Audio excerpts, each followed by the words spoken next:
Hello guys, good morning. সবাই কেমন আছেন? আশা করি ভালো আছেন।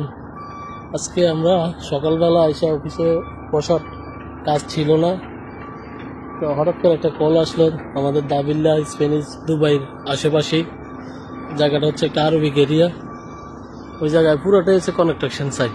গাড়ি নিয়ে আসাটা খুবই সমস্যা, আর সমস্যা পড়তে হয়। লাস্ট টাইমে পড়ছি আমরা, কিন্তু সমস্যা হলে সমাধান আছে, তা নিয়ে চিন্তা করার কোনো প্রয়োজন নাই।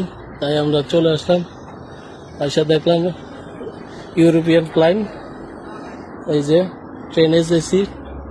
তো এটা সমস্যাটা হচ্ছে যে এসে চেক করার পর দেখলাম এই জায়গায় আমরা লিক পাইছি।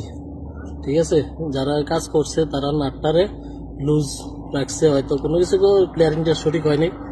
এটা আমরা খুলে দেখবো, সমস্যা নেই, কিন্তু এই জায়গার মধ্যে লিক আছে। আর এটা ডাবল ফ্যানের, ঠিক আছে, ডাবল ফ্যানের কন্ডেন্সার। তো এই ফ্যানটা কাজ করে, এই ফ্যানটা কাজ করে না।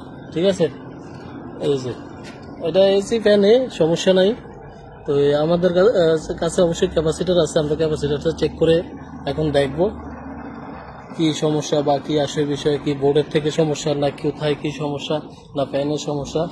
ঠিক আছে, কাজটা করার আগে আমরা কি করছি, কারণ এটা খোলা যায় না এমন কাজটা হয়েছে। এই যে দেখেন, প্রচুর কাজটা হয়েছে, খোলাই যায় না, হাত দিলে ময়লা লাগে। কারণটা হচ্ছে যে কনস্ট্রাকশন সাইটের আশেপাশে বিল্ডিংটা। ঠিক আছে, তো ভালো থাকবেন, সুস্থ থাকবেন। আমরা দেখতেছি আগে কি সমস্যা। যেহেতু ফ্যান ঘুরে না, বেসিক্যালি সমস্যাটা হয় ক্যাপাসিটার। ঠিক আছে, তো আমরা বিশেষ করে এখন যেহেতু চেক করতে আসছি, তো আমরা কি করব, শুধু যে একটা কানেকশন ডিসকানেক্ট করে দিয়ে যে ফ্যানটা চালু হয় ওই ক্যাপাসিটার দিয়ে আমরা রানিং করে দেখব। ঠিক আছে, ভালো থাকবেন, সুস্থ থাকবেন।